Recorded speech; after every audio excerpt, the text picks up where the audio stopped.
कण्वाश्रम या कह लीजिए विश्व का प्रथम व्यवस्थित विश्वविद्यालय, जो एक दीर्घतम कालखंड तक विश्व को ज्ञान की ज्योति से ज्योतित करता रहा, आज स्वयं गुमनामी के अंधकार में खोकर जनमानस की स्मृतियों से भी विलुप्त हो चुका है।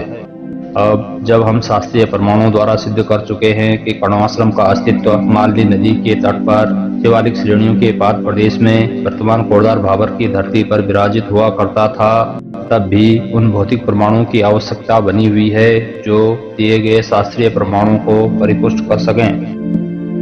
किसी भी विलुप्त महत्वपूर्ण स्थान की पहचान कर उसे फिर से प्रतिष्ठापित करने के लिए हमें 3 चरणों से गुजरना आवश्यक होता है।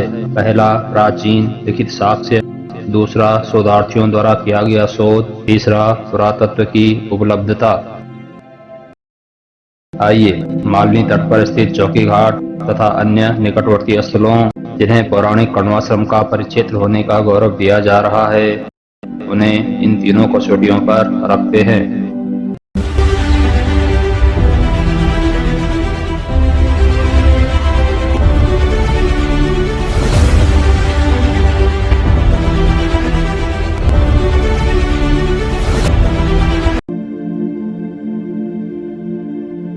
प्राचीन साहित्य जो अब इतिहास बन चुका है, उनमें महर्षि कण्व तथा कण्वाश्रम का सादर वर्णन पाया जाता है।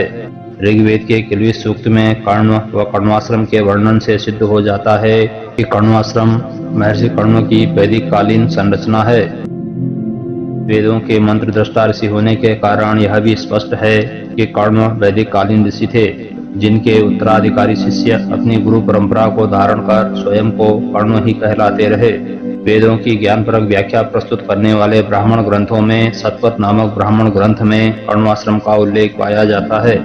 महर्षि वाल्मीकि कृत रामायणम के अयोध्या कांड में महर्षि कण्व के कण्वाश्रम का सादर उल्लेख है। महाभारत में भी कण्वाश्रम का वर्णन पाया जाता है। दुष्यंत शकुंतला के प्रेम कथा का उल्लेख सर्वप्रथम यहीं पर प्राप्त होता है। आर्यावर्त के प्राचीन इतिहास को प्रतिपादित करने वाले पुराण साहित्य में महर्षि कण्व तथा उनके कण्वाश्रम का उल्लेख पाया जाता है। विश्व की सबसे चर्चित कृति जो प्रायः हर भाषा में अनुदित है, कवि कुलगुरु कालिदास का अभिज्ञान शाकुंतलम नामक नाटक में मालनी नदी तथा कण्वाश्रम और उनके अमर व्यक्तित्वों का विस्तृत व रोचक वर्णन किया गया है। कण्वाश्रम भले ही एक विस्तृत कालखंड का नेतृत्व कर आज स्वयं में अस्तित्व विहीन हो गया हो, लेकिन विद्वानों की चेतना से कभी भी विलुप्त नहीं हो पाया है। यही कारण है कि समय समय पर विद्वज्जन इस विषय पर अपनी अपनी जिज्ञासाएं अपने शोध के माध्यम से प्रस्तुत करते रहे हैं। भारत रत्न विनोबा भावे, डॉक्टर हजारी प्रसाद द्विवेदी, श्री भगवत शरण उपाध्याय, डॉक्टर बनारसी दास चतुर्वेदी, श्रीनिधि सिद्धांतालंकार वे कुछ सुनाम धन्य विद्वान हैं जिनका कार्य क्षेत्र कण्वाश्रम की धरती से बाहर होते हुए भी उन्होंने यहाँ की प्राचीन समृद्ध सांस्कृतिक विरासत को अपने आलेखों में जीवंत रखा है।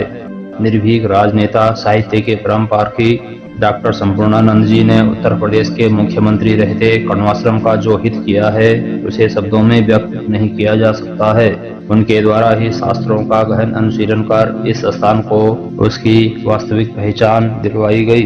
कण्वाश्रम की धरती से जुड़कर जिन विचारकों ने इस विषय पर अपने अपने विचार तथा शोध प्रस्तुत किए हैं, उनमें डॉक्टर शिव प्रसाद डबराल, बैरिस्टर मुकुंदी लाल, श्री सदानंद जखमोला, श्री भजन सिंह, श्री भैरवदत्त धूलिया, श्री ललिता प्रसाद नैथानी, डॉक्टर शिवानंद नौटियाल, डॉक्टर मदन चंद भट्ट आदि प्रमुख हैं। वर्तमान में कण्व नगरी कोड़दार में रहते हुए जिन शोधार्थी विद्वानों द्वारा उक्त विषय पर लगातार अन्वेषण कार्य किया जा रहा है, उनमें doctor Ved Prakash Maheshwari, doctor Nandkishore Dhondiyal, doctor Ranveer Chauhan, doctor Nagendra Dhyani, Shri Prem Balodi, doctor Diwakar Vevni, doctor Vishwaksen Sharanraj आदि प्रमुख हैं। कण्वाश्रम की यह रहस्यमयी धरती कलम को ही नहीं, कैमरे को भी अपनी ओर आकर्षित करने में सक्षम रही है।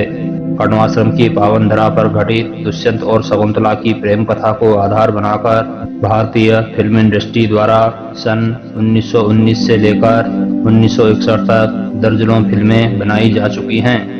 सन 1961 में वी शांताराम द्वारा निर्देशित स्त्री नामक फिल्म भी इसी कथा व्यथा पर आधारित है।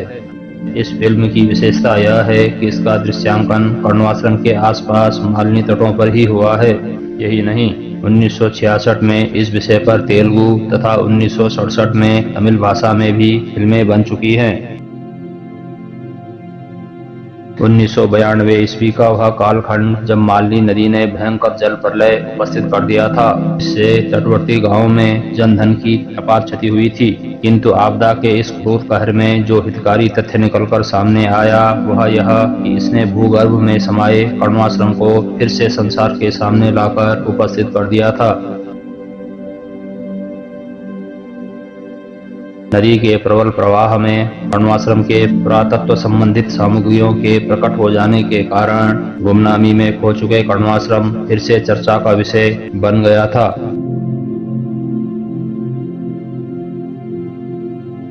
मालिनी तट पर स्थित सेमलवाला स्रोत से भी प्राचीन अलंकृत पत्थर प्राप्त होते रहे हैं, जो प्रायः भारी वर्षा के बाद भूगर्भ से बाहर निकल आते रहे हैं। उक्त स्थानों से प्राप्त अलंकृत अवशेषों में मूर्तियां, प्रस्तर खंड, चैत्य गवाक्ष खंड, भूमि आमलक, स्तंभ शीर्ष, प्रसाद कटी आदि प्रमुख हैं। ये अलंकृत प्रस्तर खंड भूरे रंग के बालुकास्म के हैं। इनमें से अधिकांश तस्करों की भेंट चढ़ चुके हैं। 2 स्तंभ शिला गढ़वाल विश्वविद्यालय के संग्रहालय श्रीनगर में सुरक्षित हैं।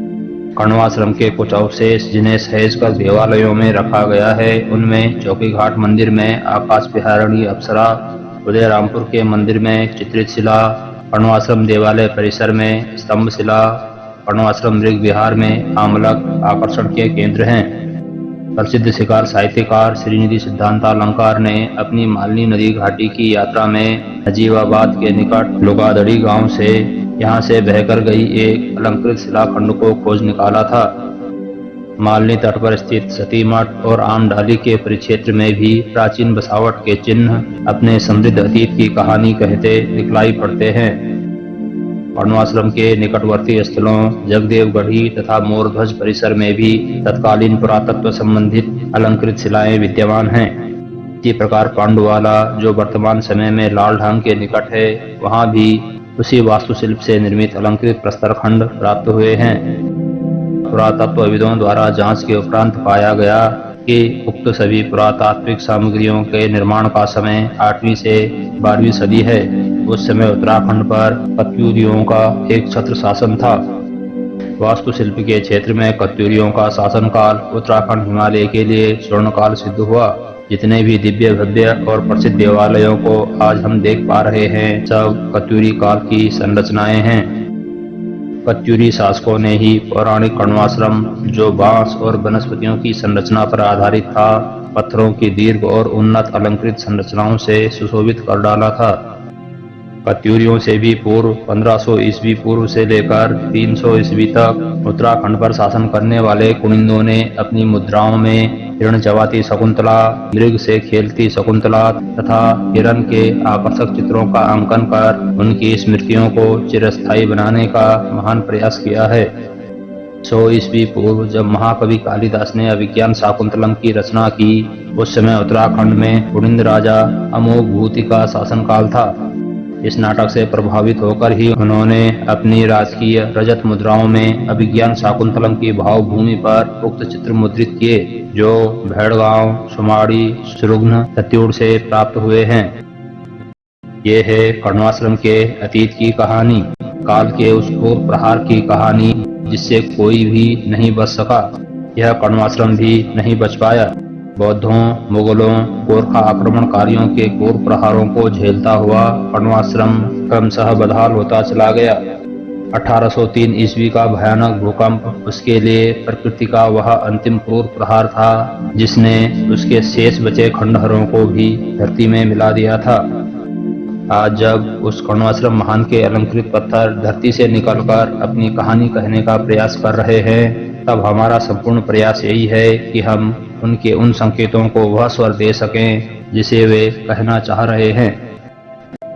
हम अपने इस प्रयास में कितना सफल हुए हैं, इसका मूल्यांकन आप सुधी दर्शकों को करना है। नमस्कार।